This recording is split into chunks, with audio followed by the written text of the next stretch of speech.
ನಮ್ಮನೆಗೆ ಬಂದಿದ್ರಲ್ಲ ನಮ್ಮ ತಾಯಿ ದೇವಸ್ಥಾನದಲ್ಲಿ ತಲೆ ಸುತ್ತಿ ಬೀಳುವಾಗ ಹೆಲ್ಪ್ ಮಾಡಿ ನನಗೆ ಡಿಕ್ಕಿ ಹೊಡೆದು. ಓ, ಅದು ನೀವೇನಾ? ಅವತ್ತು ನಾನು ನಿಮ್ಮನ್ನು ನೋಡಿಲ್ಲ. ಹೀಗಾದರೂ ನೋಡಿ ಪಾರು. ರೀ, ನನಗೆ ಪಾರು ಅಂತ ಕರಿಬೇಡಿ. ನಾ ಯಾಕೆ ನಿಮ್ಮನ್ನು ನೋಡಬೇಕು? ಸುಮ್ಮನೆ ತಲೆ ತಿಂತಾ ಇದೆ ಎನ್ನುತ್ತಾ ಮುಖ ಕಿಟಕಿ ಕಡೆ ತಿರುಗಿಸಿ ಕುಳಿತುಕೊಳ್ಳುವಳು. ಅಲ್ಲ ರೀ, ನಿಮ್ಮ ಹೆಸರು ಪಾರು ಅಲ್ವಾ? ರೀ, ನೀವು ಮಾತ್ರ ಈ ರೀತಿ ಕರಿಬೇಡಿ. ಮತ್ತೇನಂತ ಕರಿಬೇಕು? ಡಾಕ್ಟ್ರೇ ಅಂತ ಕರಿಲ್ಲ? ಗೂಗ್ಲಿ ಇರೋ ಥರ. ರೀ, ಸ್ವಲ್ಪ ಕಾರ್ ನಿಲ್ಲಿಸ್ತೀರಾ? ನಾನು ಮನೆಗೆ ಹೋಗ್ತೀನಿ. ಹೇ, ಬೇಡ ಬೇಡ, ಸುಮ್ಮನೆ ಕಾರ್ ಓಡಿಸ್ತೀನಿ. ನಂತರ ಪಾರು ಕಣ್ಮುಚ್ಚಿ ಕುಳಿತಾಗ ಸಂಚಿತ್ ನೆನಪಾಗಿ, ಹಲೋ ನಾನು, ಹೇಳೆ ಪಾರು ಎಂದು ಹಾಡಿದಾಗ ಪಾರು ನಗುತ್ತಾ, ನಿಮಗೆ ಹಾಡೋಕ್ಕೆ ಬರುತ್ತಾ? ಇದು ಒಂದು ಹಾಡು ಕಲಿತಿದ್ದೀನಿ. ನಿನ್ನ ಹೆಸರು ಇದೆಯಲ್ಲ ಅದಕ್ಕೆ. ರೀ, ನನ್ನ ಕಾಲರ್ ಟ್ಯೂನ್ ಹಾಡೋಕ್ಕೆ ಹೇಳಿ. ಶಂಕರ್ನಾಗ್ ಸಾಂಗ್ ಹೇಳಬೇಕಾ? ನನಗೆ ಹಾಡೋಕ್ಕೆ ಬರೋಲ್ಲ. ಅಯ್ಯೋ, ಒಂದು ಲೈನ್ ಹಾಡಿ ನೀವು. ಏನೇ ಕೇಳು ಕೊಡುವೆ ನಿನಗೆ ನಾನೀಗ ಎಂದು ರಾಗವಾಗಿ ಹಾಡಿ. ಕರೆಕ್ಟಾ? ಇಷ್ಟೇ ಬರುವುದು ಎಂದಾಗ ಇಷ್ಟೇ ಸಾಕು. ಹಾಗಾದರೆ ನನಗೆ ಪಾನಿಪುರಿ ಕೊಡಿಸಿ, ಅದು ನನಗೆ ತುಂಬ ಇಷ್ಟ ಕಣ್ರಿ ಎಂದು ಖುಷಿಯಿಂದ ಹೇಳಿದಾಗ ಸಂಚಿತ್ ನಗುತ್ತಾ, ಅಯ್ಯೋ ನಿನ್ನ ಎಂಥ ಪ್ಲ್ಯಾನ್ ಕಣೆ ನಿಂದು. ಅದಕ್ಕೆ ಈ ಹಾಡು ಕಾಲರ್ ಟ್ಯೂನ್ಗೆ ಹಾಕಿದ್ದು. ಹೇಗಿದೆ ಪ್ಲ್ಯಾನ್? ಕರೆಕ್ಟ್ ಅಲ್ವಾ? ಸರಿ, ಕೊಡಿಸ್ತೀನಿ. ನೀ ಏನೇ ಕೇಳಿದರೂ ಕೊಡಿಸ್ತೀನಿ. Thank you. ನಮ್ಮ ಮನೇಲಿದ್ದು ಫೋನ್ ಹಚ್ಚಿದ್ದೀರಾ ನನಗೆ? ಮೊದಲು ನಿಮಗೆ ಕಾಲ್ ಮಾಡಿದೆ, ಅದು ಎಂಗೇಜ್ ಬಂತು. ತುಂಬ ವೆಯ್ಟ್ ಮಾಡಿದರು ಎಂಗೇಜ್ ಬಂದಿದ್ದಕ್ಕೆ. ನಿಮ್ಮ ಫಾದರ್ಗೆ ಕಾಲ್ ಮಾಡಿದೆ, ಆಗಲೂ ಮಾತನಾಡಲಿಲ್ಲ. ಅದಕ್ಕೆ ಅಲ್ಲಿಗೆ ಬಂದೆ. ಬೆಣ್ಣೆ ಹಚ್ಚಬೇಕಾಗಿತ್ತಲ್ವಾ? ಫೋನ್ ಯಾಕೆ ಮಾಡೋದು, ಸೀದಾ ಬರಬೇಕಾಗಿತ್ತು. ಇವತ್ತಿನ ನಿನ್ನ ಪ್ರೋಗ್ರಾಮ್ ಏನಿತ್ತೋ ಅಂತ ಫೋನ್ ಹಚ್ಚಿದೆ. ಮೊದಲು ಪ್ರೋಗ್ರಾಮ್ ಮಾಡಿಕೊಂಡಿದ್ದೆ. ಈ ಕ್ವಶನ್ ಪೇಪರ್ ಔಟಾಗಿ ಮತ್ತೊಮ್ಮೆ ಬರೀಬೇಕಾಯಿತು. ಇಲ್ಲಾಂದರೆ ಇವತ್ತು ನಿಮ್ಮ ಜೊತೆ ಹೊರಗಡೆ ಹೋಗಬೇಕಂತ ಪ್ಲ್ಯಾನ್ ಮಾಡಿದ್ದೆ. ಆಗಲೇ ಇಲ್ಲ ಎಂದು ಬೇಸರಗೊಂಡಾಗ, ಸಾರಿ, ಮತ್ತೊಮ್ಮೆ ಹೋಗೋಣ. ಇನ್ನು ಸ್ವಲ್ಪ ದಿನದಲ್ಲಿ ಮದುವೆ. ಯಾವಾಗ ಹೋಗೋದು? ಮದುವೆ ಆದಮೇಲೆ ಒಮ್ಮೆ ಹನಿಮೂನ್ಗೆ ಹೋಗೋಣ, ಸರಿನಾ? ಅಷ್ಟರಲ್ಲಿ ಸಂಚಿತ್ತಮ್ಮ, ಏ ಅಣ್ಣ, ಫೋನಲ್ಲೇ ರೊಮ್ಯಾನ್ಸಾ? ಅಜಯ್ಗೆ ಫೋನ್ ಕೊಟ್ಟು, ಅಜಯ್, ಪಾರು ಜೊತೆ ಮಾತನಾಡು, ನಾನು ಫ್ರೆಶ್ ಆಗಬೇಕು. ಸರಿ. ಹಲೋ ಅದಕ್ಕೆ ವಿಶ್ ಮಾಡಿದ್ನಾ ಅಣ್ಣ? Late wish, but latest wishes. ಹೌದಾ? ಅದೇಗೆ? ಹುಂಗುರ ಗಿಫ್ಟ್ ಕೊಟ್ಟಿದ್ದಾರೆ ಕಣೋ. Full happy. ಯಾವಾಗಲೂ ನನ್ನ ಜೊತೆ ಇದ್ದಷ್ಟೇ ಖುಷಿ. ಸರಿ ಅತ್ತಿಗೆ, ಮತ್ತು ಮನೆಯಲ್ಲಿ ಅತ್ತೆ ಮಾವ ಹೇಗಿದ್ದಾರೆ? ಎಲ್ಲರೂ ಚೆನ್ನಾಗಿದ್ದಾರೆ. ಅಣ್ಣ ಬಂದ, ಮಾತನಾಡಿ. ಹಲೋ, ಎಲ್ಲಿಗೆ ಬಿಟ್ಟಿದ್ದೆ? ಏನ ಮಾತನ್ನು? ಯಾರಿಗೊತ್ತು? ನಾನು ಹೇಳಾ? ಹನಿಮೂನ್ಗೆ ಬಿಟ್ಟಿದ್ದೆ, ಕರೆಕ್ಟ್ ಅಲ್ವಾ? ಹೇಳು, ಎಲ್ಲಿ ಹೋಗೋಣ? ನಿಮಗೆ ರಜೆ ಸಿಗುತ್ತಾ? ಫುಲ್ ಬ್ಯುಸಿ ಅಂತೆ. ರಜೆ ಹಾಕಲಿಕ್ಕೆ ಟ್ರೈ ಮಾಡ್ತೀನಿ. ನೀವು ಎಲ್ಲಿ ಕರ್ಕೊಂಡು ಹೋದರೂ ಖುಷಿನೇ. ಓಕೆ, ಗುಡ್ ನೈಟ್, ಬಾಯ್. ಬಾಯ್. ಅಷ್ಟರಲ್ಲಿ ಕಣ್ಣಲ್ಲಿ ನೀರು ಬರುವಾಗ ಕರ್ಚೀಪ್ ತೆಗೆದು ಕಣ್ಣು ಒರೆಸಿಕೊಂಡು ಹುಂಗುರ ನೋಡಿ ನಂತರ ಪಕ್ಕದಲ್ಲಿ ಋಷಭ್ ಮುಖ ನೋಡಿದಾಗ, ಯಾಕ್ರಿ ಕಣ್ಣಲ್ಲಿ ನೀರು? ತಲೆ ತಗ್ಗಿಸಿ, ಏನೂ ಇಲ್ಲ ಎಂದು ತಲೆ ಅಲ್ಲಾಡಿಸುವಳು. ಋಷಭ್ ಮತ್ತೆ ಮಾತನಾಡುವಾಗ ಕೈ ಮುಗಿದು ಪ್ಲೀಸ್ ಎಂದಾಗ, ಓಕೆ, ಮಾತನಾಡಿಸೋದಿಲ್ಲ, ಸುಮ್ಮನೆ ಇರ್ತೀನಿ. ನಂತರ ಋಷಭ್ ತನ್ನಲ್ಲೇ, ಯಾಕೆ ಈ ಹುಡುಗಿ ಹೀಗೆ? ಕಣ್ಣೀರು ಯಾಕೆ ಬರುವುದು? ನನ್ನ ಮುಖ ಯಾಕೆ ನೋಡಲ್ಲ? ಅಷ್ಟು ಖರಾಬಾದೇನ ನಾನು ಎಂದು ಕನ್ನಡಿಯಲ್ಲಿ ತನ್ನ ಮುಖ ನೋಡಿ, ಚೆನ್ನಾಗಿದ್ದೀನಲ್ಲ, ಆದರೆ ಯಾಕೆ ಹುಡುಗಿ ಒಂಥರ ಆಡ್ತಾ ಇದೆ? ಆದರೆ ಯಾಕೋ ಎಲ್ಲಿ ಹೋದರೂ ಇದೇ ಹುಡುಗಿ ಭೇಟಿ ಆಗ್ತಿದೆ. ಆದರೆ ಅಮ್ಮ ಜೋಯಿಸರ ಹತ್ತಿರ ಹೋಗಿ ಬಂದಾಗಿನಿಂದ ಯಾಕೋ ಡಲ್ ಆಗಿದ್ದಾಳೆ. ಮದುವೆ ಬಗ್ಗೆನೂ ಏನೇನೋ ಹೇಳ್ತಿದ್ದಾಳೆ. ಈ ಹುಡುಗಿ ಇಷ್ಟಪಟ್ಟು ಅಮ್ಮನಿಗೆ ಹೇಳಬೇಕು ಅಂದರೆ ಇದು ಒಂಥರ ಇದೆ. ಏನಿದು? ಅಷ್ಟರಲ್ಲಿ ಚರ್ಚ್ ಬಂದಾಗ ಪಾರು ಕಾರ್ನಿಂದ ಇಳಿದು ಪೆಲ್ಸಿ ಹತ್ತಿರ ಹೋಗಿ, ಏನೇ ನನ್ನ ಬಿಟ್ಟು ಬರೋದಾ? ಸಾರಿ ಕಣೆ, ತುಂಬ ವೇಟ್ ಮಾಡ್ತು. ಆಮೇಲೆ ನೀ ಬರೋಲ್ಲ ಅಂದ್ಕೊಂಡೆ, ಬಂದ್ವಿ. ಹೋಗಲಿ ಬಿಡು, ಜಾನ್ ಅಣ್ಣನ ಫ್ರೆಂಡ್ ಕಾರಲ್ಲಿ ಬಂದೆ ಕಣೆ. ಸಾರಿ ಕಣೆ, ಅದು ನಿನ್ನ ಮದುವೆಗೆ. ಹೋಗಲಿ ಬಿಡೆ, ಅದನ್ನೆಲ್ಲ ಮರಿಬೇಕು ಅಂತ ಹೇಳಿದ್ದಾರೆ ಮನೆಯಲ್ಲಿ. ಅದಕ್ಕೆ ಇವರ ಮದುವೆ ಒಂಥರ ವಿಚಿತ್ರ ಅಲ್ವಾ? ನೀನು ಹೀಗೆ ಆಗಬೇಕಾಗಿತ್ತು ಕಣೆ. ಎಲ್ಲ ಬಿಟ್ಟು ಲೆಕ್ಚರನ್ನು ಕಟ್ಕೊಂಡೆ. ಹೇಗಿದ್ದಾರೆ? ಚೆನ್ನಾಗಿದ್ದಾರೆ. ಬಂದಿದ್ದಾರಾ? ಕಣೆ, ಬಂದಿದ್ದಾರೆ. ಪಾಪು ಎತ್ತಿಕೊಂಡಿದ್ದಾರೆ. ಏನೇ ಮಗು ಆಯಿತಾ? ಹೇಗಿದೆ ಪಾಪು? ಚೆನ್ನಾಗಿದೆ ಕಣೆ, 6 ಮಂತ್ ಬೇಬಿ. ಶೌರ್ಯ ಅಂತ ಹೆಸರಿಟ್ಟಿದ್ದೀನಿ. ಅಷ್ಟರಲ್ಲಿ ಅಲ್ಲಿಗೆ ಫೆಲ್ಸಿ ಗಂಡ ಬಂದಾಗ, ನಮಸ್ತೆ ಸರ್, ಹೇಗಿದ್ದೀರಾ? ಚೆನ್ನಾಗಿದ್ದೆ, ನೀನು? ನಾನು ಚೆನ್ನಾಗಿದ್ದೇನೆ ಸರ್, ಮುದ್ದಾಗಿದೆ ಮಗು. ಅಷ್ಟರಲ್ಲಿ ಜಾನ್ ಬಂದು, ಎಲ್ಲರೂ ಬನ್ನಿ ಎಂದು ಚರ್ಚ್ ಒಳಗೆ ಹೋಗಿ ಫಾದರ್ ಮುಂದೆ ನಿಂತು ಹುಡುಗ ಹುಡುಗಿ ಒಪ್ಪಿಗೆ ಹೇಳಿ ಉಂಗುರ ಬದಲಾಯಿಸಿ ಒಬ್ಬರಿಗೊಬ್ಬರು ಕಿಸ್ ಕೊಡುವರು. ಎಲ್ಲರೂ ಚಪ್ಪಾಳೆ ತಟ್ಟಿ ಸಂಭ್ರಮಿಸುವರು. ನಂತರ ಸ್ವಲ್ಪ ಹೊತ್ತಿಗೆ ಊಟ ಮಾಡಿ ಅಲ್ಲಿಂದ ಹೊರಡುವಾಗ ಲಿನೆಟ್, ಫೆಲ್ಸಿ ಮತ್ತು ಪಾರು ಹತ್ತಿರ ಬಂದು ಜಾನ್ ಕರೆದು, ಅಣ್ಣ, ಪಾರು ಮತ್ತು ಫೆಲ್ಸಿನ ವೃಷಭ ಕಾರಿನಲ್ಲಿ ಕಳಿಸು. ಅಂದರೆ ಓಕೆ, ವೃಷಭಗೆ ಹೇಳ್ತೀನಿ ತಡಿ ಎಂದು ವೃಷಭ ಕರೆದು, ವೃಷಭ ಹೋಗುವಾಗ ಪಾರು ಅಲ್ಲೇ ಇದ್ದ ಫೆಲ್ಸಿನ ತೋರಿಸಿ, ಇವರ ನಿಮ್ಮ ಕಾರ್ನಲ್ಲಿ ಕರೆದುಕೊಂಡು ಹೋಗು. ಹ್ಞೂ ಸರಿ. ಆಗ ಪಾರು ಲಿನೆಟ್ಗೆ ಕಾಲ್ಗೆಜ್ಜೆ ಗಿಫ್ಟ್ ಕೊಟ್ಟು, ಇದು ನೀನು ಇಷ್ಟಪಡ್ತೀಯಲ್ಲ, ತಗೋ ನನ್ನ ಕಡೆಯಿಂದ ಗಿಫ್ಟ್. ಥ್ಯಾಂಕ್ ಯು ಪಾರು. ಆಗ ಫೆಲ್ಸಿ ಗಂಡ, ಹೋಗೋಣ ಫೆಲ್ಸಿ. ಹೋಗೋಣ ನಡೀರಿ. ನಂತರ ವೃಷಭ ನೋಡಿದಾಗ ಹೋಗೋಣ ಬನ್ನಿ ಎಂದು ಎಲ್ಲರೂ ಕಾರು ಹತ್ತುವರು. ಫೆಲ್ಸಿ ಮತ್ತು ಪಾರು ಹಿಂದುಗಡೆ ಕುಳಿತಾಗ ಪಾರು ಮುಖ ಕಾಣುವ ಹಾಗೆ ಕನ್ನಡಿ ಇಟ್ಟು ಡ್ರೈವ್ ಮಾಡುವನು. ನಂತರ ಪಾರು ಮಾತನಾಡಿ, ಏನು ಸರ್, ಹೇಗಿದ್ದೀರಾ? ಮನೆಯಲ್ಲಿನೂ ಆ ಅಕೌಂಟ್ ಹೇಳಿಕೊಡ್ತೀರಾ? ನಿಮ್ಮ ಸ್ಟೂಡೆಂಟ್ ಕಮ್ ಹೆಂಡತಿಗೆ ಯಾಕೆ ಸಿರಿ ಕಾಡೋದು? ಸರ್, ಸಿರಿ ಹನಿ, ಮರೆತಿದ್ದೀರಾ ನನ್ನ ಹೆಡ್ರಸ್ಸನ್ನ? ಓ ಹಾಗೇನಿಲ್ಲ, ನೆನಪಿದೆ, ಆದರೂ ವಯಸ್ಸಾಯ್ತಾ ಸಾರ್ ಎಂದು ಜೋರಾಗಿ ನಗುವಳು. ಆಗ ಫೆಲ್ಸಿ ತುಂಬ ಖುಷಿಪಟ್ಟು, ಮನಸ್ಸಿನಲ್ಲಿ ಹೀಗೆ ನಗ್ತಾ ಇರಬೇಕು ನೀನು ಎನ್ನುವಾಗ, ಮತ್ತೇನು ಸರ್, ಬೇರೆ ಹುಡುಗಿ ಸಿಕ್ತಿದ್ದಾಳಲ್ವಾ, ಎಲ್ಲ ಬಿಟ್ಟು ಇವಳನ್ನು ಮದುವೆ ಆದ್ರಿ. ಲೇ, ನಿಂಗೇನು ಸಂಕಟ? ನಾನೇ ಅವರನ್ನು ಇಷ್ಟಪಟ್ಟು ಮದುವೆ ಆಗಿತ್ತು. ಸ್ಟಡಿ ಬಿಟ್ಟು ಅವರ ಹಿಂದೆ ಸುತ್ತಿದ್ದು, ಪಾಠ ಕೇಳೋದು ಬಿಟ್ಟು ಸರ್ ಮುಖ ನೋಡ್ತಾ ಕುಳಿತದ್ದು. ಆಗ ವೃಷಭ, ಹೋಗಲಿ ಬಿಡು, ಅದು ಅವರ ಲವ್ ಮ್ಯಾಟರ್, ನಿಂಗೆ ಯಾಕೆ ಬೇಕು ರೀ, ನಿಮ್ಮ ಹೆಸರಿಗೆ ತಕ್ಕ ಹಾಗೆ ರೀ. ಈಗ ಫೆಲ್ಸಿ ಪಾರು ಮುಖ ನೋಡಿದಾಗ, ಲೇ, ಅವರ ಹೆಸರು ವೃಷಭ ಅಂತೆ, ಅದರ ಮೀನಿಂಗ್ ಬಸವ ಅಂತ, ಅದಕ್ಕೆ ಮೂಕ ಬಸವನ ಥರ ಡ್ರೈವ್ ಮಾಡಲಿ ರೀ. ನನ್ನ ಕಾರ್ನಲ್ಲೇ ಕೂತು ನನಗೆ ಆವಾಜ್ ಆಗ್ತಿರಲ್ವಾ? ಲೇ, ಲಿನೆಟ್ಗೆ ಕಾಲ್ ಮಾಡಿ, ಒಂಚೂರು ಬರುವಾಗಲೂ ತುಂಬ ತಲೆ ತಿಂದಿದ್ದಾರೆ ಕಣೆ. ಬೇಡ, ಸುಮ್ಮನೆ ಡ್ರೈವ್ ಮಾಡ್ತೀನಿ.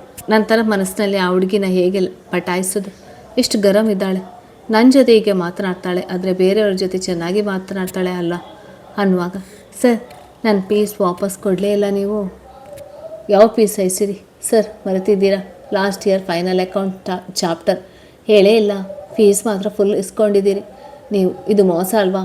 ಅಲ್ವೇನೆ ಫೆಲ್ಸಿ? ಈಗಲೂ ಅದನ್ನು ಹೇಳಿಕೊಡಲ್ಲ. ಯಾಕೆ ಸರ್, ನಿಮಗೆ ಬರೋಲ್ವಾ ಎಂದು ನಗುವಾಗ, ಹಾಗಲ್ಲ ಐಸಿರಿ, ಆ ಚಾಪ್ಟರ್ ಅರ್ಥ ಮಾಡಿಕೊಳ್ಳೋದ್ರಲ್ಲಿ ಉಳಿದಿದ್ದ ಚಾಪ್ಟರ್ಗೂ ತೊಂದರೆ ಆಗುತ್ತೆ, ಮತ್ತು ಕನ್ಫ್ಯೂಸ್ ಆಗುತ್ತೆ, ಅದಕ್ಕೆ ಅದನ್ನು ಹೇಳೋದಿಲ್ಲ. ಎಕ್ಸಾಮಲ್ಲಿ ಅದು ಬಿದ್ದರೂ ಚಾಯ್ಸ್ ಮೇಲೆ ಬೇರೆ ಚಾಪ್ಟರ್ ಮೇಲೆ ಫುಲ್ ಕ್ವಶನ್ ಪೇಪರ್ ಬಿಡಿಸ್ಬೋದು. ಹೌದು ಸರ್, ಅದು ನಿಜಾನೇ. ನಂತರ ಫೆಲ್ಸಿ ಗಂಡ, ವೃಷಭ, ಇದೇ ಊರಿನಲ್ಲಿ ನಿಲ್ಲಿಸಿ, ನಮ್ಮ ಕೆಲಸ ಇದೆ, ಆಮೇಲೆ ನಾವು ಹೋಗ್ತೇವೆ. ಆಗ ಪಾರು ಮಾತನಾಡಿ, ಅಯ್ಯೋ ಸರ್, ಮೊದಲೇ ಹೇಳೋದಲ್ವಾ, ನಾನು ಅದೇ ವೆಹಿಕಲ್ನಲ್ಲಿ ಹೋಗ್ತಿದ್ದೆ. ಹೇಗೇನಾಯಿತು? ಇದರಲ್ಲಿ ಬಂದಿದ್ಯಾ? ಹೋಗು, ಅವರು ಡ್ರಾಪ್ ಕೊಡ್ತಾರೆ. ಈಗ ನೀ ಮುಂದೆ ಕೊಡು, ಅವರಿಗೆ ಒಬ್ಬರಿಗೆ ಬೇಸರ ಆಗ್ಬೋದು. ಇಲ್ಲ ಸರ್, ಇಲ್ಲೇ ಕೂಡ್ತೀನಿ, ಪರವಾಗಿಲ್ಲ. ನೀ ಅಲ್ಲಿ ಕೂತ್ರೆ ಇವರು ಡ್ರೈವರ್ ಆಗ್ತಾರೆ, ಅದಕ್ಕೆ. ಆಗ ವೃಷಭ, ಏನು ಗುರುಗಳೇ, ನೀವು ಒಬ್ಬ ಸಾಫ್ಟ್ವೇರ್ ಇಂಜಿನಿಯರನ್ನು ಡ್ರೈವರ್ ಮಾಡಿಬಿಟ್ಟಿರಲ್ಲ. ಈಗ ಫೆಲ್ಸಿ ನಗುತ್ತಾ, ಹಾಗೇನು ಇಲ್ಲ ರೀ, ಪಾರು ಮುಂದೆ ಕೂಡು ಬಾ ಎಂದು ಮುಂದೆ ಕೂಡಿಸಿ, ಎಲ್ಲ ಮರೆತು ಖುಷಿಯಾಗಿರು. ಆಗ ಅಕೌಂಟ್ ಸರ್, ಐಸಿರಿ, ಎಲ್ಲ ಮರೆತು ನಗ್ತಾ ಇರು, ಹೀಗೆ ಚೆನ್ನಾಗಿರುತ್ತೆ, ಕಾಲೇಜ್ನಲ್ಲಿ ಇದ್ದಾಗೆ ಇರು. ಸರಿ ಸರ್, ಟ್ರೈ ಮಾಡ್ತೀನಿ. ನಂತರ ಫೆಲ್ಸಿ ಮಾತನಾಡಿ, ಇಲ್ಲಿ ಒಬ್ಬರು ರಿಲೇಟಿವ್ ಮನೆಗೆ ಹೋಗಬೇಕು, ಬಾಯ್ ಹೇಳಿ ಹೋಗುವರು. ನಂತರ ವೃಷಭ ಮಾತನಾಡುವಾಗ, ರೀ ಪ್ಲೀಸ್ ಮಾತನಾಡಿಸಬೇಡಿ, ನಾನು ಮಲಗ್ತೀನಿ ಎಂದಾಗ ಸುಮ್ಮನೆ ಡ್ರೈವ್ ಮಾಡುವವನು. ಸ್ವಲ್ಪ ಸಮಯದ ನಂತರ ಪಾರು ಮೊಬೈಲ್ ರಿಂಗ್ ಆಗುವಾಗ ವೃಷಭ, ರೀ ಡಾಕ್ಟ್ರೇ ಎಂದು ಕರೆದಾಗ ಎಚ್ಚರವಾಗಿ, ಏನು, ನಿಮ್ಮ ಮೊಬೈಲ್ ರಿಂಗ್ ಆಗಿ ಕಟ್ಟಾಯಿತು ಎಂದಾಗ ಮೊಬೈಲ್ ನೋಡಿ ಅದು ಅಜಯ್ ಫೋನ್ ಇದ್ದು. ಹೇಳು ಅಜಯ್, ಅದಕ್ಕೆ ಮದುವೆ ಫಿಕ್ಸ್ ಮಾಡಿದ್ದಾರೆ. ಹೌದಾ, ತುಂಬ ಖುಷಿ ಆಯ್ತು ಕಣೋ. ಮನೆಯಲ್ಲಿ ಅತ್ತೆ ಮಾವ ಹೇಗಿದ್ದಾರೆ? ಚೆನ್ನಾಗಿದ್ದಾರೆ. ಆದರೂ ನೀವು ಹೇಗಿದ್ದೀರಾ? ನಿಮ್ಮದೇ ಚಿಂತೆಯಾಗಿದೆ. ನಾನು ಚೆನ್ನಾಗಿದ್ದೀನಿ. ಅತ್ತೆ, ಮದುವೆಗೆ ಬನ್ನಿ, ನಾನು ಬರ್ತೀನಿ ಕರೀಲಿಕ್ಕೆ. ಒಂದು ಸ್ವಲ್ಪ ಅಪ್ಪ ಅಮ್ಮನಿಗೆ ನೀವೇ ಹೇಳಿದರೆ. ಹೇಳ್ತೀನಿ, ಆದರೂ ಮುಖ ತೋರಿಸೋ ಯೋಗ್ಯತೆ ಇಟ್ಕೊಂಡಿಲ್ಲ ಕಣೋ, ಎಲ್ಲ ನನ್ನಿಂದ. ಹಾಗೆ ಯಾಕೆ ಹೇಳ್ತೀರ ಅದಕ್ಕೆ ಎಂದು ಆ ಮಾತನ್ನು ಅನ್ಬೇಡಿ ನೀವು. ಯಾರು ಈ ರೀತಿ ಅನ್ನೋಲ್ಲ ನಿಮಗೆ, ಅನ್ನೋದಕ್ಕೂ ಕೊಡಲ್ಲ, ಅದು ನಿಮ್ಮ ದೊಡ್ಡ ಕಣು. ಆದರೆ ನಾನು ಮತ್ತೆ ಕಣ್ಣೀರು ಬಂದು ಧ್ವನಿ ಬದಲಾದಾಗ, ಅದಕ್ಕೆ ಈಗ ದುಃಖ ಪಡಬೇಡಿ, ನಾನು ಇನ್ನೊಂದು ವಾರದಲ್ಲಿ ಬರ್ತೀನಿ. ಬಾ, ಆದರೆ ಮದುವೆಗೆ ಮಾತ್ರ ಬೇಡ ಕಣೋ, ಅಲ್ಲಿ ಎಲ್ಲ ಜನ ಸೇರ್ತಿರ್ತಾರೆ, ಅದರಿಂದ ನಿನಗೆ ನೋವು, ಅದಕ್ಕೆ ಬೇಡ ಅನ್ನೋದು. ನೀವು ನನ್ನ ಮದುವೆಗೆ ಬರಬೇಕು ಅಷ್ಟೇ. ಈಗ ಬಾಯಿ ಹತ್ತಿಗೆ ಎಂದು ಫೋನ್ ಕಟ್ ಮಾಡುವವನು. ಪಾರು ಫೋನ್ ಕಟ್ ಮಾಡಿ ಸುಮ್ಮನೆ ಕುಳಿತಾಗ ವೃಷಭ ಅವಳ ಮುಖ ನೋಡಿದಾಗ, ರೀ, ಇನ್ನು ಎಷ್ಟು ಹೊತ್ತು? ಇನ್ನು ಅರ್ಧ ತಾಸು. ಓಕೆ, ಅರ್ಥ ಆಗುತ್ತೆ, ನಿಮ್ಮ ಮನೆಗೆ ಬಿಡ್ತೀನಿ. ಸರಿ, ಥ್ಯಾಂಕ್ಸ್ ಅತ್ತೆ ಮಾವ ಎಂದಾಗ ಮನಸ್ಸಿನಲ್ಲಿ ಏನೋ ನೋವು ಆದಂತಾಗಿ, ಕಣ್ಣು ಮುಚ್ಚಿ ಕುಳಿತಾಗ ಏನೇನೋ ದೃಶ್ಯಗಳು ಬಂದು ಜೋರಾಗಿ ಕಿರಿಚಿದಾಗ ವೃಷಭ ಕಾರು ನಿಲ್ಲಿಸಿ ಅವಳ ಕೈ ಹಿಡಿದು, ರೀ ಡಾಕ್ಟ್ರೇ ಎಂದಾಗ, ಹಾಂ ಏನಿಲ್ಲ, ತಗೊಳ್ಳಿ ನೀರು ಕುಡೀರಿ. ಹ್ಞೂ ಎಂದು ನೀರು ಕುಡಿದು ಕಾರಿನಿಂದ ಕೆಳಗೆ ಇಳಿದು ಮುಖ ತೊಳೆದು ಅಲ್ಲೇ ಕಾರ್ಗೆ ಬೆನ್ನು ಹಚ್ಚಿ ನಿಂತಾಗ, ಡಾಕ್ಟ್ರೇ ಆರಾಮ ಇದ್ದೀರಾ? ಹ್ಞೂ ನಡೀರಿ ಹೋಗೋಣ. ಸಾರಿ ನಿಮಗೆ ತುಂಬ ತೊಂದರೆ ಕೊಡ್ತಾ ಇದ್ದೇನೆ, ಆದರೆ ಇನ್ಮುಂದೆ ನೀವು ಎಂದೂ ನನ್ನ ಕಣ್ಮುಂದೆ ಕಾಣಿಸ್ಬೇಡಿ. ವೃಷಭ ಒಂದು ಕ್ಷಣ ಗಾಬರಿಯಾಗಿ, ಸರಿ ಈಗ ಬನ್ನಿ, ನಿಮ್ಮ ಮನೆಗೆ ಬಿಡ್ತೀನಿ. ನೀವು ಹೇಳಿದಾಗೆ ಇನ್ಮುಂದೆ ನಿಮ್ಮ ಕಣ್ಣಿಗೆ ಬೀಳೋಲ್ಲ ಎಂದು ಕಾರ್ ಸ್ಟಾರ್ಟ್ ಮಾಡಿ ಅವರ ಮನೆಗೆ ಬಂದಾಗ ಸುಶೀಲಾ ಹಾಗೂ ಶಾಂತಪ್ಪ ಅವರು ಬಾಗಿಲ ಬಳಿಯಲ್ಲಿ ಕಾಯುವಾಗ ಪಾರು ಕಾರು ಹಿಡಿದು ಸೀದಾ ತನ್ನ ರೂಮಿಗೆ ಹೋಗುವಳು. ಶಾಂತಪ್ಪ ಅವರು ವೃಷಭ ಹತ್ತಿರ ಸಾಗಿ, ಬಾ ವೃಷಭ ಒಳಗೆ. ಇಲ್ಲ ಅಂಕಲ್ ಬೇಡ, ಲೇಟ್ ಆಯಿತು. ಏನಾಗೋಲ್ಲ, ಇಲ್ಲಿವರೆಗೆ ಬಂದು ನನ್ನ ಮಗಳನ್ನು ಸೇಫಾಗಿ ಕರೆದುಕೊಂಡು ಬಂದಿದ್ಯಾ. ಆದರೆ ಅಂಕಲ್ ನೀ ಬಾ ಒಳಗೆ ಎನ್ನುತ್ತಾ ತಾವೇ ಕೈ ಹಿಡಿದು ಕರೆದುಕೊಂಡು ಬರುವರು. ಒಳಗೆ ಬಂದಾಗ ಪಾರು ಎಲ್ಲಿನೂ ಕಾಣದೇ ಇದ್ದಾಗ ಸುಶೀಲಾ ಎಂದು ಕರೆದಾಗ, ಹಾಂ ಬಂದೆ ಪಾರು. ಅವಳಿಗೆ ಸುಸ್ತಾಗಿದೆ, ಮಲಗ್ತಾಳಂತೆ ಎನ್ನುತ್ತಾ ವೃಷಭ ನೋಡಿ ಒಂದು ಕ್ಷಣ ಹಾಗೆ ನಿಂತಾಗ ಶಾಂತಪ್ಪ ಅವರು, ಒಂದು ಕಪ್ ಟೀ ಮಾಡಿಕೊಂಡು ಬಾ, ಹೋಗು ಬೇಗ.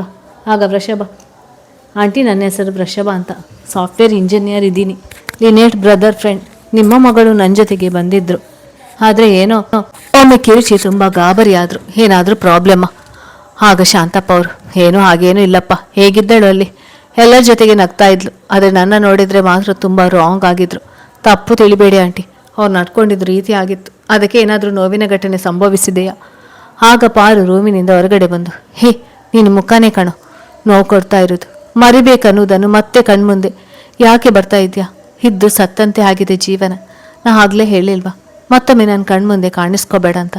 ಮತ್ತೆ ನನ್ನ ಮನೆ ಒಳಗೆ ಬಂದು ಕುಳಿತು ನನ್ನ ಕತೆ ಪುರಾಣ ಕೇಳ್ತಿದ್ಯಾ ಎನ್ನುವಾಗ ತಲೆ ಸುತ್ತಿ ಬೀಳುವಾಗ ವೃಷಭ ಹಿಡಿಯುವಾಗ, ನನ್ನ ಮುಟ್ಬೇಡ ಕಣೋ, ನೀನು ಸತ್ತು ಹೋಗ್ತೀಯ ಎನ್ನುತ್ತಾ ಬೀಳುವಳು.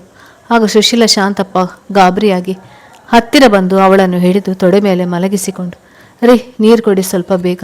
ಹ್ಞೂ ತಂದೆ ಎಂದು ಶಾಂತಪ್ಪ ನೀರು ತರಲು ಒಳಗೆ ಹೋದಾಗ ಸುಶೀಲಾ ಅವರು, ವೃಷಭ ನೀ ಮನೆಗೆ ಹೋಗು, ಟೈಮ್ ತುಂಬ ಆಗಿದೆ. ಸಾರಿ ನಿಮಗೆ ಟೀ ಮಾಡಿ ಕೊಡಲಿಕ್ಕೆ ಆಗಲಿಲ್ಲ. ಆಂಟಿ ಅದು ನೀ ಹೋಗಿರು, ಇವಳು ಆರಾಮಾಗ್ತಾಳೆ, ಸರಿ ಎಂದು ಅಲ್ಲಿಂದ ಹೋಗೋಣ. ನಂತರ ಸ್ವಲ್ಪ ನೀರು ಚಿಮುಕಿಸಿದಾಗ ಎಚ್ಚರವಾಗಿ ಎದ್ದು ಕುಳಿತು ತಾಯಿಯನ್ನು ತಬ್ಬಿಕೊಂಡ ಅಳುವಳು. ಯಾಕೆ ಅಳುವುದು? ಅವರ ಥರ ಇದ್ದಾರೆ ಅಷ್ಟೇ, ಆದರೆ ಅವರು ಅಲ್ಲಲ್ಲ. ಈಗ ಏನಾದರೂ ತಿಂತೀಯಾ? ಮತ್ತು ಸುಮ್ಮನೆ ಇದ್ದಾಗ ತಂದೆ ಮಾತನಾಡಿ, ಪಾರು ಯಾಕೆ ಅಳೋದು? ನಾನೇ ಊಟ ಮಾಡಿಸ್ಲಾ? ಅಲ್ಲಿ ಎಲ್ಲ ಫ್ರೆಂಡ್ಸ್ ಭೇಟಿ ಆದ್ರ ಖುಷಿಯಾಗಿದ್ಯಾ? ತಂದೆ ತಾಯಿಗೆ ನೋವು ಕೊಡಬಾರ್ದು ಅಂತ ಎಲ್ಲ ನೋವನ್ನು ತಡೆದು ನಗುತ್ತಾ, ಹ್ಞೂ ಪಾಪ ತುಂಬ ಖುಷಿಯಾಯಿತು. ಅಕೌಂಟ್ ಸರ್ ಬಂದಿದ್ರು, ಪೆಲ್ಸಿಗೆ ಒಂದು ಪಾಪು ಆಗಿದೆ, ಎಷ್ಟು ಮುದ್ದಾಗಿದೆ. ಹ್ಞೂ ಸರಿ, ಡ್ರೆಸ್ ಚೇಂಜ್ ಮಾಡಿ ಫ್ರೆಶ್ ಆಗಿ ಬಾ, ಎಲ್ಲರೂ ಸೇರಿ ಊಟ ಮಾಡೋಣ. ಹ್ಞೂ ಪಾಪ. ಅಮ್ಮ ತಟ್ಟೆ ಹಾಕು, ಅವ್ರ ಊಟ ಚೆನ್ನಾಗಿಲ್ಲ, ಏನೋ ನಾನ್ ವೆಜ್ ಸ್ಮೆಲ್ ಅಂತ ಫೀಲ್ ಆಯಿತು. ಆಗ ಅವಳ ತಾಯಿ, ಬರೀ ಕ್ರಿಶ್ಚಿಯನ್ ಫ್ರೆಂಡ್ಸ್ ಇದ್ದಾರೆ, ಏನು ಮಾಡೋದು, ಆದರೂ ನಾನ್ ವೆಜ್ ತಿನ್ನೋದು ಕಲಿಸಿಲ್ಲ. ಫೆಲ್ಸಿ ಗಂಡನ ಮನೆಗೆ ಹೋದ್ಲಾ, ಅವರ ಅತ್ತೆ ಅವಳನ್ನು ಕ್ಷಮಿಸಿದ್ರ. ಹ್ಞೂಮ್ಮ, ಪಾಪ ಆದಮೇಲೆ ಖುಷಿಯಿಂದ ಮನೆಗೆ ಕರೆದ್ರಂತೆ. ಅದೇ ಗಲಾಟೆಗೆ ನನ್ನ ಮದುವೆಗೆ ಬರಲಿಲ್ಲ. ಈಗ ಬಾ ಊಟ ಮಾಡೋಣ ಎಂದು ನಗುತ್ತಾ ಎಲ್ಲರೂ ಸೇರಿ ಊಟ ಮಾಡಿ ಮಲಗುವರು. ವೃಷಭ ಕಾರಿನಲ್ಲಿ ಮನೆಗೆ ಹೋಗುತ್ತಾ, ಏನಾಯ್ತು ಹುಡುಗಿಗೆ, ಯಾಕೆ ಈ ರೀತಿ ಬೈದ್ಲು, ನನ್ನ ಮುಖ ಯಾಕೆ ತೋರಿಸಬಾರ್ದು? ಆದರೆ ನಾನು ನೋಡಿದಾಗ ಅವರ ತಂದೆ ತಾಯಿ ಶಾಕ್ ಆದರು.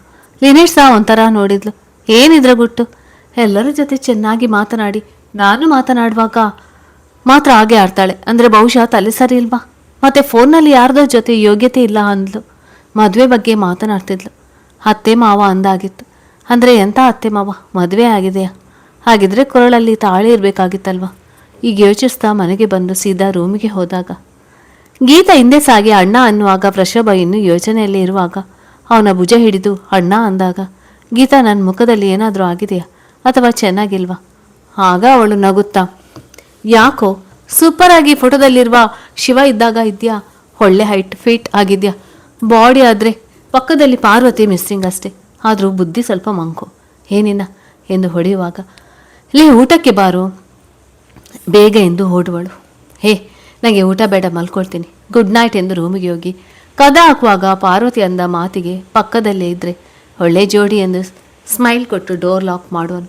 ಈತ ಗೀತಾ ಬಂದು, ಅಮ್ಮ ಅವ್ರ ಊಟಕ್ಕೆ ಬರಲ್ವಂತೆ, ಬಾ ನಾವು ಊಟ ಮಾಡೋಣ ಎಂದು ಊಟ ಮಾಡುವರು.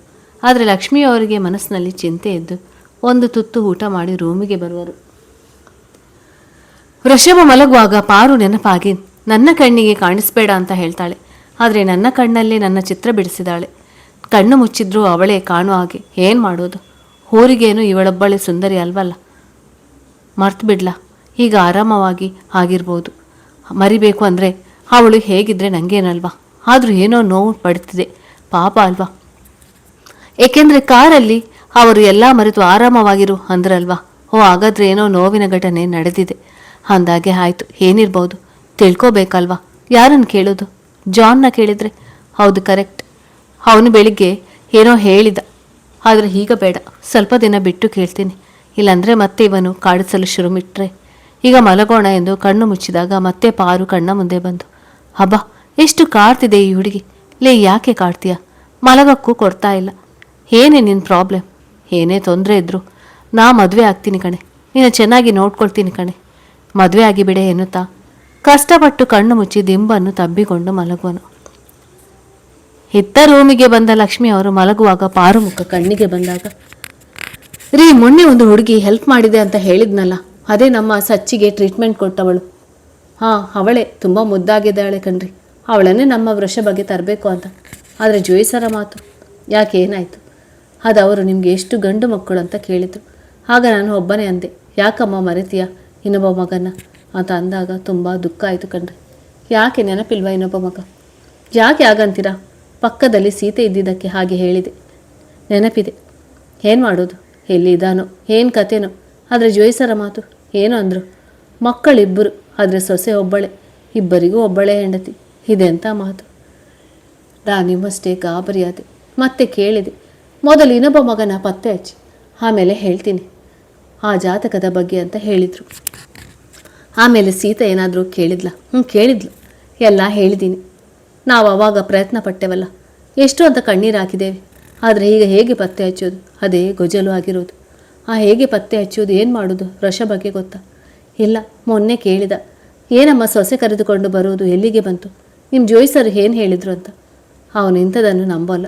ಅದಕ್ಕೆ ಸೀತಾಗೂ ಅವನ ಮುಂದೆ ಏನು ಹೇಳಬೇಡ, ಸುಮ್ಮನಿರು ಅಂತ ಹೇಳಿದ್ದೀನಿ. ದೇವರೇ ದಾರಿ ತೋರಿಸ್ಬೇಕು. ಈಗ ಮಲ್ಕೋ. ಪ್ರಾಬ್ಲಮ್ ಹುಟ್ಟು ಹಾಕುವವನು ಅವನೇ, ಸೊಲ್ಯೂಷನ್ ಕೊಡುವವನು ಅವನೇ. ಈಗ ಚಿಂತೆ ಬಿಟ್ಟು ಮಲಗು. ವೃಷಭ್ ಮನೆಗೆ ಅಜಯ್ ಬಂದು, ವೃಷಭ್ ಅವರಿದ್ದಾರಾ? ಹಾಂ, ಇದ್ದಾರೆ, ಬನ್ನಿ ಅಣ್ಣ. ಹಾಂ, ಬಂದೆ. ಅಜಯ್ ಹತ್ತಿರ ಸಾಗಿ, ಹಲೋ, ನಾನೇ ವೃಷಭ್. ಬೆಳಿಗ್ಗೆ ಫೋನ್ ಮಾಡಿದವರು ನೀವೇ ಅಲ್ವಾ? ಸ್ಕೂಲ್ಗೆ ಸಾಫ್ಟ್ವೇರ್ ಬೇಕಿತ್ತು ಅಂತ. ಅಜಯ್ ಸುಮ್ಮನೆ ಅವನ ನೋಡುವಾಗ ಅವನ ಕೈ ತಟ್ಟಿದಾಗ, ಹೇಳಿ, ನಾನು ಅಜಯ್ ಅಂತ, ಸ್ಕೂಲ್ ಸಾಫ್ಟ್ವೇರ್. ನಾನು ಅದನ್ನೇ ಹೇಳ್ತಿದ್ದೆ, ಆದರೆ ನೀವು ನನ್ನ ಹುಡುಗಿ ನೋಡಿದಾಗೆ ನೋಡ್ತಾ ಇದ್ದೀರಾ. ಆಮೇಲೆ ತನ್ನಲ್ಲೇ ಎಲ್ಲರೂ ನನ್ನ ಬೇರೆ ಪ್ಲ್ಯಾನೆಟ್ನಿಂದ ಬಂದವನ ಥರ ನೋಡ್ತಾ ಇದ್ದಾರೆ. ನನಗೆ ಏನಾಗಿದೆಯೋ ಅಥವಾ ಬೇರೆಯವ್ರಿಗೆ ಏನಾಗಿದೆಯೋ ದೇವ್ರೇ ಬಲ್ಲ ಎನ್ನುತ್ತಾ ಮೇಲೆ ನೋಡಿದಾಗ ಅಜಯ್ ನಗುತ್ತಾ, ಹಾಗೇನಲ್ಲ ಸರ್, ಅದೇ ಸಾಫ್ಟ್ವೇರ್. ಓಕೆ, ಮಾಡಿಕೊಡ್ತೀನಿ. ಈಗ ಡೆಮೋ ನೋಡಿ, ನಿಮ್ಗೆ ಇಷ್ಟ ಆದರೆ ಸರಿ ತೋರಿಸಿ ಎಂದು ಡೆಮೋ ನೋಡಿ ಅದರಲ್ಲಿ ತನಗೆ ಬೇಕಾದ ಬೇರೆ ಬದಲಾವಣೆ ಮಾಡಿಸಿ ತನ್ನ ಸ್ಕೂಲ್ ಅಡ್ರೆಸ್ ಕೊಟ್ಟು ವಿಸಿಟಿಂಗ್ ಕಾರ್ಡ್ ಕೊಟ್ಟು ಎಲ್ಲ ರೆಡಿ ಆದಮೇಲೆ ಫೋನ್ ಮಾಡಿ. ಮತ್ತು ಇನ್ನೊಂದು ನೆಕ್ಸ್ಟ್ ವೀಕ್ ನನ್ನ ಮದುವೆ, ಬನ್ನಿ, ತಪ್ಪಿಸ್ಬೇಡಿ. ನೀವು ನನ್ನ ಬ್ರದರ್ ಥರ ಕಾಣಿಸ್ತಿದ್ದೀರಾ ಅದಕ್ಕೆ ಎಂದು ಮನ ತುಂಬಿ ಹೇಳಿದಾಗ, ಬ್ರದರ್ ಅಂತೀರಾ? ನಾನೇ ಮುಂದೆ ನಿಂತು ಓಡಾಡಿ ಮದುವೆ ಮಾಡ್ತೀನಿ, ಸರಿನಾ? ಅಜಯ್ಗೆ ಅಣ್ಣನೇ ಈ ಮಾತನ್ನು ಹೇಳಿದಷ್ಟು ಸಂತೋಷವಾಗಿ, ತುಂಬ ಸಂತೋಷವಾಯಿತು ಎಂದಾಗ ವೃಷಭ್ಗೂ ಏನೋ ಅವನಲ್ಲಿ ಆತ್ಮೀಯತೆ ಬೆಳೆದು, ಇದೇ ಖುಷಿಗೆ ಪಾರ್ಟಿ ಕೊಡಿಸ್ತೀನಿ ನಿಮ್ಮ ಬ್ರದರ್ಗೆ, ಮದುವೆ ಫಿಕ್ಸ್ ಆಗಿದ್ದಕ್ಕೆ. ಖಂಡಿತ ಕೊಡಿಸ್ತೀನಿ, ಈಗಲೇ ಬನ್ನಿ ಹೋಗೋಣ. ನಾನು ಜೋಕ್ ಮಾಡಿದೆ, ಇಲ್ಲ ಸೀರಿಯಸ್ ಆಗಿಯೇ ಕೊಡಿಸ್ತೀನಿ. ಬನ್ನಿ ಸ್ವಲ್ಪ ಮಾರ್ಕೆಟಿಂಗ್ ಮಾಡಬೇಕು, ಬನ್ನಿ ಹೋಗೋಣ, ನನಗೂ ಕಂಪನಿ ಸಿಗುತ್ತೆ. ಇಲ್ಲ, ಇವತ್ತು ಬೇಡ, ನಿನ್ನೆ ವರ್ಕ್ ಮಾಡಿಲ್ಲ, ಹೊರಗಡೆ ಹೋಗಿದ್ದೆ. ಮತ್ತೊಮ್ಮೆ ಬಂದಾಗ, ಹಾಗಾದರೆ ಮದುವೆಗೆ 2 ದಿನ ಮುಂಚೆ ಬನ್ನಿ ನನ್ನ ಜೊತೆ. ನೀವೇ ನಿಂತು ಮದುವೆ ಮಾಡಬೇಕು, ಮಾಡ್ತೀರಾ? ಖಂಡಿತ, ನೀವು ಹೇಳಿದಾಗೆ 2 ದಿನ ಮುಂಚಿತವಾಗಿ ಬರ್ತೀನಿ. ಥ್ಯಾಂಕ್ ಯು ವೆರಿ ಮಚ್ ಎಂದು ಅಲ್ಲಿಂದ ಸಾಗುವಾಗ ಅಪ್ಪ ಅಮ್ಮನಿಗೆ ಇವರನ್ನು ತೋರಿಸ್ಬೇಕು, ಎಷ್ಟು ಖುಷಿ ಪಡ್ತಾರೆ. ಮತ್ತೆ ನಿಂತು ತಿರುಗಿ, ಬ್ರದರ್ ಒಂದು ಸೆಲ್ಫಿ ತಗೊಳ್ಳೋಣ? ಖಂಡಿತ ತಗೊಳ್ಳೋಣ, ಆದರೆ ನಾನು ನಿಮ್ಮ ಹುಡುಗಿ ಅಲ್ಲ ರೀ, ಯಾಕೋ ಬಂದಾಗಿನಿಂದ ಒಂಥರ ನೋಡ್ತಿದ್ದೀರಾ ಅದಕ್ಕೆ ಎಂದು ನಗುತ್ತಾ ಹೇಳಿದಾಗ, ಹಾಗೆ ತಿಳಿದಿಲ್ಲ, ಅದೇ ಹೇಳಿದ್ನಲ್ಲ ನಮ್ಮ ಬ್ರದರ್ ಥರ ಇದ್ದೀರಾ ಅಂತ, ಅದಕ್ಕೆ ನೋಡಿದಷ್ಟೇ. ಮದುವೆಗೆ ಬನ್ನಿ, ನಾನು ಕರೀಲಿಕ್ಕೆ ಬರ್ತೀನಿ, ರೆಡಿ ಇರಿ. ಸರಿ, ಖಂಡಿತ ಬರ್ತೀನಿ ಎಂದು ಸೆಲ್ಫ್ ತೆಗೆದುಕೊಂಡು ಅಲ್ಲಿಂದ ಹೊರಡುವನು. ಅಮ್ಮ ಮನೆಯಲ್ಲಿರುವುದರಿಂದ ಪಾರು, ಅಮ್ಮ ನಾನು ಪೆಲ್ಸಿ ಮನೆಗೆ ಹೋಗಿ ಬರ್ತೀನಿಮ್ಮ. ಸರಿ ಹೋಗು, ಹುಷಾರು, ಬೇಗ ಬಾ, ಕಾಯಿಸ್ಬೇಡ. ಇಲ್ಲಮ್ಮ, ಬೇಗ ಬರ್ತೀನಿ ಎಂದು ಅಲ್ಲಿಂದ ಪೆಲ್ಸಿ ಮನೆಗೆ ಸಾಗುವಳು. ಮುಂದೆ ಸ್ವಲ್ಪ ಹೊತ್ತಿಗೆ ಅವರ ಮನೆ ಮುಂದೆ ಒಬ್ಬ ಸನ್ಯಾಸಿ ಬಂದು ನಿಂತಾಗ ಸುಶೀಲ ಅವರೊಂದಿಷ್ಟು ಅಕ್ಕಿ ಬೆಲ್ಲ ಹಿಡಿದು ಬಂದಾಗ, ತಾಯಿ, ನಿಮ್ಮ ಮನೆಗೆ ಹಿಡಿದಿದ್ದ ಗ್ರಹಣ ಅವಧಿ ಮುಗಿತಾ ಬಂತು. ನಿಮ್ಮ ಮಗಳ ಹಣೆಯಲ್ಲಿ ಮತ್ತೆ ಸೂರ್ಯ ಮಿನುಗುವ ಕಾಲ ಬಂದಾಯಿತು. ವಾಡಿದ ಮಲ್ಲಿಗೆ ಅರಳುವ ಕಾಲ ಬಂದಿದೆ ತಾಯಿ. ಇನ್ಮುಂದೆ ನಿಮ್ಮನೆ ಕಣ್ಣೀರಿನ ಮಳೆ ಮುಗಿಯಿತು ತಾಯಿ. ಆ ಶಿವನೇ ತನ್ನ ವಾಹನದ ಮೂಲಕ ದಾರಿ ತೋರಿಸುವನು. ತುಂಬ ಖುಷಿಯಿಂದ ತನ್ನ ಮಗಳ ಸಂತಸದ ದಿನ ಬಂದರೆ ಅಷ್ಟೇ ಸಾಕು. ಆದರೆ ಮಗಳ ಹಠಕ್ಕೆ ಮತ್ತೆ ಎಲ್ಲವನ್ನು ಕಳೆದುಕೊಳ್ಬಹುದು. ಎಚ್ಚರ ತಾಯಿ. ಖುಷಿಯಿಂದ ಅಕ್ಕಿ ಬೆಲ್ಲ ನೀಡಿ ನಂತರ ದುಡ್ಡು ಕೊಡುವಾಗ ಯಾಕೆ ತಾಯಿ ದುಡ್ಡಿಗೆ ಇಷ್ಟೆಲ್ಲ ಹೇಳಿದ್ನೆ ಅಂತ ತಿಳಿದ ತಾಯಿ, ಅಯ್ಯೋ ಇಲ್ಲ ಸ್ವಾಮಿಗಳೇ, ಖುಷಿಯಿಂದ ಕೊಡ್ತಾ ಇರೋದು. ಬೇಡ ತಾಯಿ, ಮಕ್ಕಳಿಗೆ ಪಾಠ ಹೇಳಿಕೊಡ್ತೀಯಾ, ಇಂಥದನ್ನೇ ಹೇಳ್ತೀಯಾ, ಅದು ತಪ್ಪ ಅಲ್ವಾ? ತಪ್ಪಾಯಿತು ಎಂದು ಕಾಲಿಗೆ ನಮಸ್ಕರಿಸಿ ಮನಪೂರ್ವಕವಾಗಿ ಕೈ ಮುಗಿದು ನಿಲ್ಲುವಳು. ಪಕ್ಕದ ಮನೆಯ ಸವಿತಾ ಅಲ್ಲಿಗೆ ಬಂದಾಗ ಅವಳನ್ನು ನೋಡಿ, ತಾಯಿ ನಿನ್ನ ಗಂಡ ನಿನ್ನನ್ನು ತುಂಬ ಪ್ರೀತಿ ಮಾಡ್ತಾನೆ. ನೀನು ಅವನ ನಂಬಿಕೆ ಉಳಿಸ್ಕೊಳ್ಬೇಕು. ನಿನ್ನ ಸಂಶಯ ಅವನಿಗೆ ತೊಂದರೆ ಆಗಬಾರ್ದು. ಆದರೂ ನಿನ್ನ ನೇರ ಮಾತು ಅವನನ್ನು ಹತೋಟಿಯಲ್ಲಿ ಇಟ್ಕೊಳ್ಳುವ ತಾಕತ್ತಿದೆ. ಯಾಕೆ ಭಯ? ಒಳಗೆ ಕೊರಗುವುದರಿಂದ ಏನು ಲಾಭ ಇಲ್ಲ. ಬಾಯಿ ಬಿಟ್ಟು ನಿನ್ನ ಮನಸ್ಸಿನ ಮಾತನ್ನು ಹೇಳು. ಆದರೆ ನಂಬುವಂಥ ವ್ಯಕ್ತಿ, ಅದನ್ನು ಮಾತ್ರ ಹೇಳಬಲ್ಲೆ. ಸರಿ ಸ್ವಾಮಿಗಳೇ, ನೀವು ಹೇಳಿದಂಗೆ ಆಗಲಿ ಎಂದು ಸವಿತಾ ಸಹ ಅಕ್ಕಿ ಬೆಲ್ಲ ನೀಡಿ ಕಾಲಿಗೆ ಬೀಳುವರು. ನಂತರ ಸುಶೀಲ ಸವಿತಾ ಖುಷಿಯಿಂದ ಒಬ್ಬರ ಮುಖ ಒಬ್ಬರು ನೋಡಿಕೊಂಡು ಸಂತೋಷದ ಕಣ್ಣೀರು ಸುರಿಸುವರು. ಆದರೆ ಸವಿತಾಗೆ ತನ್ನ ಪ್ರಾಬ್ಲಮ್ಗಿಂತ ಪಾರು ಸಮಸ್ಯೆ ಬಗೆಹರಿಸುವುದು ಎನ್ನುವುದೇ ಖುಷಿಗೆ ಕಾರಣವಾಗಿರಬಹುದು. ಅಜಯ್ ಸೀದಾ ಮನೆಗೆ ಬಂದು ತಾನು ತೆಗೆದುಕೊಂಡ ಸೆಲ್ಫಿ ತೋರಿಸಿದಾಗ ಒಂದು ಕ್ಷಣ ಗಾಬರಿಯಾಗಿ ನಂತರ ಖುಷಿಯಿಂದ ಅವರನ್ನು ಮದುವೆಗೆ ಬಾ ಅಂತ ಕರಿಬೇಕಿತ್ತು. ಹೂಮ ಅದನ್ನೇ ಹೇಳಿದಾಗ ಬ್ರದರ್ ಅಂತೀರಾ, ನಾನೇ ನಿಂತು ಮದುವೆ ಮಾಡ್ತೀನಿ ಅಂತ ಹೇಳಿದರು. ಅದಕ್ಕೆ ನಾನೇ ಹೋಗಿ ಕರೆದುಕೊಂಡು ಬರ್ತೀನಿ. ಅಷ್ಟು ಮಾಡು ಕಂದ. ಸರಿಮ್ಮ, ನಾನು ಫ್ರೆಶ್ ಆಗ್ತೀನಿ. ಇವತ್ತು ಖುಷಿಯಿಂದ ಊಟ ಮಾಡೋಣ. ಅಣ್ಣ ಸಿಕ್ಕ ಹಾಗೆ. ಅಮ್ಮ, ಅಜಯ್ ಅವನ ಮದುವೆ ಆಗಿದೆಯಾ? ಆಗ ಅವರ ತಂದೆ ಮುಖದಲ್ಲಿನ ಅದೇ ಪ್ರಶ್ನೆ ಮೂಡಿದಾಗ, ಗೊತ್ತಿಲ್ಲಮ್ಮ. ಅಯ್ಯೋ ಹೌದು ಅಪ್ಪ, ತಿಳ್ಕೊಬೇಕಾಗಿತ್ತು ಛೆ ಎಂದಾಗ ಅವರ ತಂದೆ, ಮದುವೆಗೆ ಮುಂಚಿತವಾಗಿ ಬಾ ಅಂತ ಹೇಳಿ ಅಲ್ಲ, ಆವಾಗ ತಿಳ್ಕೊಂಡ್ರೆ ಆಯಿತು. ಹೇಗಾದರೂ ಪಾರು ನಾವು ಬರ್ತಾಳೆ, ಇಬ್ಬರಿಗೂ ಭೇಟಿ ಮಾಡಿಸೋಣ, ನೋಡೋಣ. ಹೊಟ್ಟಿನಲ್ಲಿ ನಿಮ್ಮ ಅಣ್ಣಗೆ ಕೊಟ್ಟ ಭಾಷೆ ಉಳಿಸ್ಕೊಳ್ಬೇಕು ಕಣೋ. ಆಗ ಅಜಯ್ ತಾಯಿ, ಯಾಕೋ ಎಲ್ಲ ಕಡೆಯಿಂದ ಒಳ್ಳೆಯದೇ ಆಗುವ ಲಕ್ಷಣ ಕಾಣ್ತಾ ಇದೆ ಎಂದಾಗ ಅಜಯ್, ಅದು ಹೇಗೆ ಹೇಳ್ತೀಯ? ಅದಕ್ಕೆ ಒಪ್ಪಿಗೆ ಬೇಕಲ್ವಾ? ನೋಡಿದೆಯಲ್ಲ, ಆವಾಗಿನಿಂದ ಕೇಳ್ತಾ ಇದೆ. ಒಂದಿಷ್ಟು ಮದುವೆ ಬಗ್ಗೆ ವಿಚಾರ ಮಾಡ್ತಾನೇ ಇಲ್ಲ. ಈಗ ಅವರ ಅಮ್ಮ ಬೆಳಿಗ್ಗೆ ಸುಶೀಲ ಫೋನ್ ಮಾಡಿದ್ರು.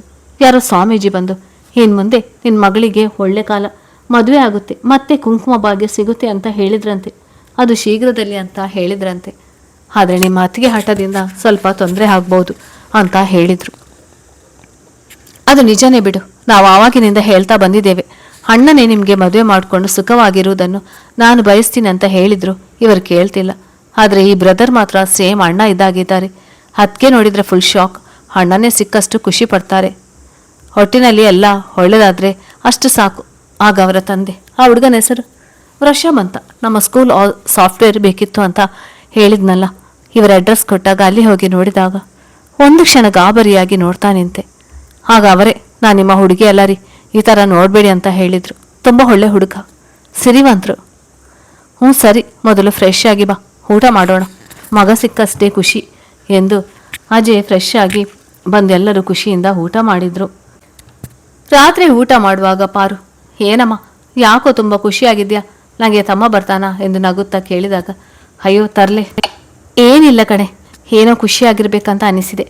ಇದೇನೆ ನಿಂಗೇನು? ಹಾಗೆಲ್ಲ ಸ್ವೀಟ್ ಸಹ ಮಾಡಿದ್ಯಾ? ಮುಖದಲ್ಲಿ ಸಂತೋಷ ತಾಂಡವಾಡ್ತಿದೆ, ಅದಕ್ಕೆ ಕೇಳಿದೆ. ನೀವಿಬ್ಬರು ಖುಷಿಯಿಂದ ಇದ್ದರೆ ಅಷ್ಟೇ ಸಾಕು. ಪಾಪ ನಿಮ್ಗಾದ್ರೂ ಗೊತ್ತಾ ಇವಳ ಖುಷಿಗೆ ಕಾರಣ? ಆಗ ಸುಶೀಲ ಕಣ್ಣಲ್ಲಿ ಸುಮ್ಮನಿರುವಂತೆ ಹೇಳಿದಾಗ, ಅವಳಿಗೆ ಇವತ್ತು ನಿಧಿ ಸಿಕ್ಕಿದೆ ಅಂತ, ಅದಕ್ಕೆ ಖುಷಿ. ಇರಲಿ ಬಿಡು. ಎಂಥ ನಿಧಿ ಅಮ್ಮ? ನನಗೂ ಒಂದಿಷ್ಟು ಕೊಡು. ಆ ನಿಧಿಯಿಂದ ನನಗೂ ಲಾಭ ಆಗುತ್ತಾ ನೋಡ್ತೀನಿ. ಎಲ್ಲ ನಿಂಗೆ ಅಲ್ವೇನೆ, ನಿನ್ನ ಬಿಟ್ಟು ಯಾರಿದ್ದಾರೆ ನಮಗೆ? ಸರಿ, ಅಷ್ಟು ನನಗೇನೆ. ಈಗ ನಾನು ಮಲಗ್ತೀನಿ. ಗುಡ್ ನೈಟ್ ಅಮ್ಮ ಅಪ್ಪ ಎಂದು ರೂಮಿಗೆ ಸಾಗುವಳು.